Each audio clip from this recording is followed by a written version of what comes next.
मध्ये यानंतर आपण पाहणार आहोत ग्रामीण भागातल्या काही ठळक घडामोडी।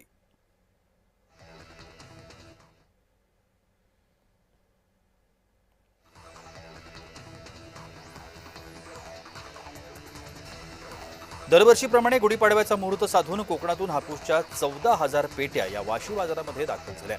यंदा आंब्याचं उत्पादन कमी असल्यानं पेट्यांची संख्या निम्म्याहून कमी झाली आहे। 3 ते 10,000 रुपये असा पेटीला दर आकारला जातोय।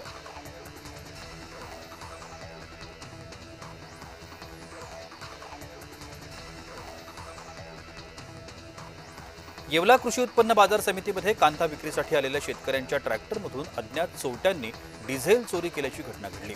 त्यामुळे संतप्त शेतकऱ्यांनी बाजार समितीचे मुख्य गेट बंद करून आंदोलन सुरू केलं।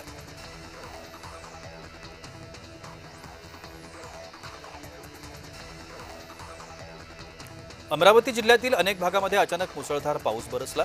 चिकलठाणा, अंजनगाव, सुरजी आणि भातुकली तालुक्यातील वेगवेगळ्या ठिकाणी हा अवकाळी पावसानं जोरदार फटका बसलाय।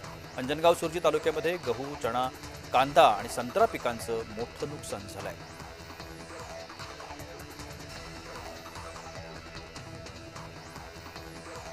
सोलापुरात वादळी वाऱ्यासह झालेल्या पावसाचा द्राक्ष पिकांवर मोठा परिणाम झालाय। पळसाळी येथील शेतकऱ्याची 3 एकर द्राक्षबाग भुईसपाट झाली। यंदा द्राक्षाला चांगला बाजारभाव मिळत असताना या संकटामुळे शेतकऱ्यांच्या आशा पूर्णपणे उद्ध्वस्त झाल्या आहेत।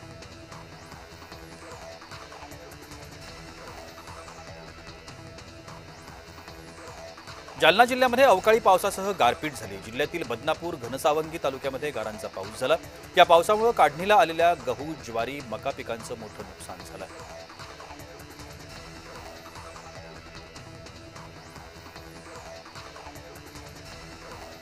धुळ्यात अवकाळी पाऊस आणि गारपिटी झाल्यानं पिकांचं नुकसान झालंय। पिकावर विविध रोगांचा प्रादुर्भाव वाढण्याची भीती शेतकऱ्यांमधून व्यक्त होत आहे। झालेल्या नुकसानीचे शासनानं पंचनामे करून मदत द्यावी अशी मागणी आता शेतकऱ्यांकडून केली जाते।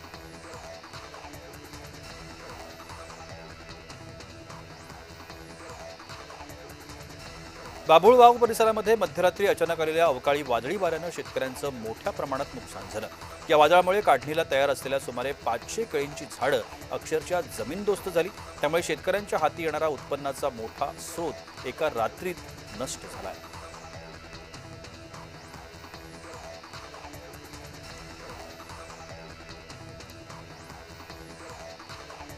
अहिल्यानगरातील पारनेर तालुक्यातील ढवळपुळी परिसरामध्ये वादळी वाऱ्यासह गारपीट झाली। हवामान विभागानं 17 ते 20 मार्च दरम्यान मेघगर्जनेसह वादळी पावसाचा अंदाज वर्तवला होता। त्यानंतर या भागामध्ये हलकासा ते काही भागामध्ये वादळी पाऊस झाला। काढणीला आलेला कांदा, गहू, हरभरा, भुईमूग, तूर या पिकांचं मोठं नुकसान झालंय।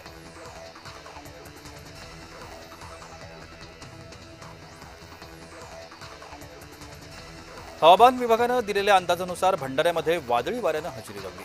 त्यामुळे मका पीक वादळी वाऱ्यानं जमीनदोस्त झाल्याचं दिसून आलं। मक्याचं कणीस भरण्यापूर्वीच पीक जमिनीवर पडल्यानं शेतकऱ्यांचं मोठं नुकसान होणार आहे। त्यामुळे आता शेतकरी पुन्हा हवालदिल झालेत।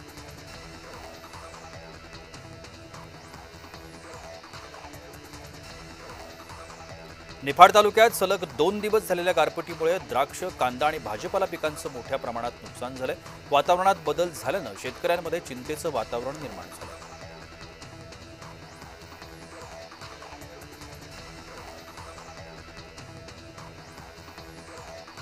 पुण्याच्या हवेली तालुक्यातील अष्टापूर या ठिकाणी अवकाळी पावसानं जोरदार हजेरी लावल्यानं शेतमालाचं मोठ्या प्रमाणात नुकसान झालं।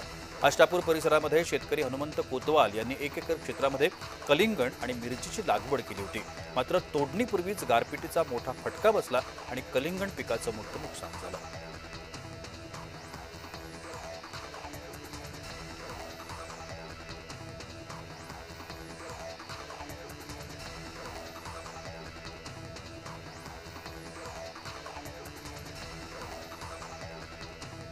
अमरावतीमध्ये वाढत्या उष्णतेमुळे जिल्ह्यातील सर्व शाळा सकाळच्या सत्रातच भरवण्याचा निर्णय घेण्यात आलाय। हा निर्णय सोमवारपासून लागू होतोय। दुपारचं सत्र पूर्णपणे बंद राहील असं आदेश जारी करण्यात आले।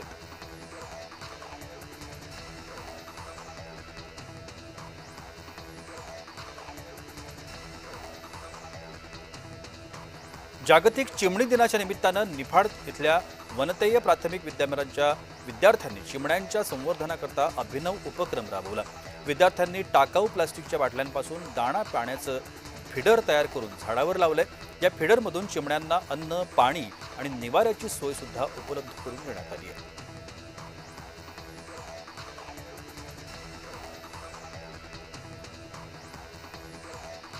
चिपळूणच्या वशिष्ठी नदीवरील संरक्षक भिंत उभारण्याच्या खर्चाला अखेर मंजुरी मिळाली। चिपळूणचे आमदार शेखर निकम यांच्या प्रयत्नांना यश आलंय। बहादूर शेख नाका ते बांगडे मोहल्ला परिसरातील नागरिकांना पुराच्या धोक्यापासून आता दिलासा मिळालाय।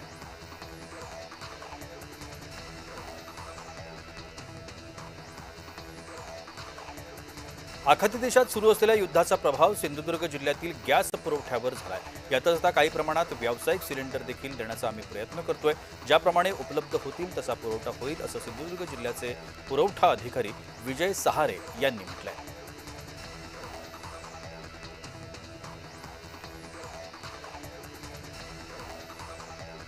रायगडातल्या महाड या ठिकाणी चवदार तळ सत्याग्रह दिनाचा 99वा वर्धापन दिन साजरा होतोय।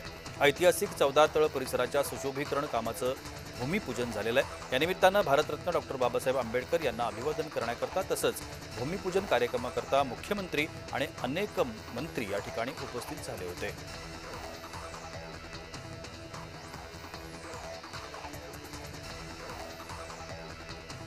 सिंधुदुर्गात सध्या व्यावसायिक गॅस टंचाईचा परिणाम आता इथल्या पर्यटन व्यवसायाला बसू लागलाय। कुडाळमधल्या अनेक नामांकित हॉटेल्स गॅस अभावी बंद पडतील असं टंचाईमुळे व्यापारी आणि हॉटेल व्यावसायिक संतप्त झालेत। त्यांनी या संदर्भात एकत्र येत गॅस तुटवड्यापासून चर्चा केली आहे।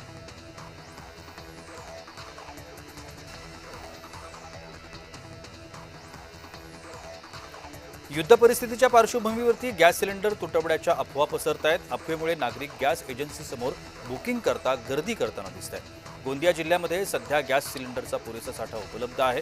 तुटवडा नसल्याची माहिती प्रशासनाने दिली आहे।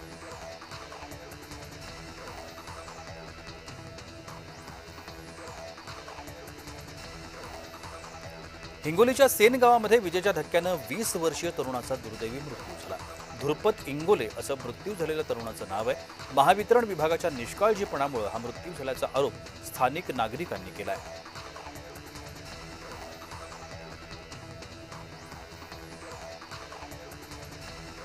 संभाजीनगर जिल्ह्यामध्ये अचानक आलेल्या पावसामुळे नागरिकांची तारांबळ उडाली। सिल्लोड, सोयगाव आणि फुलंब्री तालुक्यासह सय्यदपूर या ठिकाणी मोठ्या प्रमाणात गारांचा पाऊस झाला।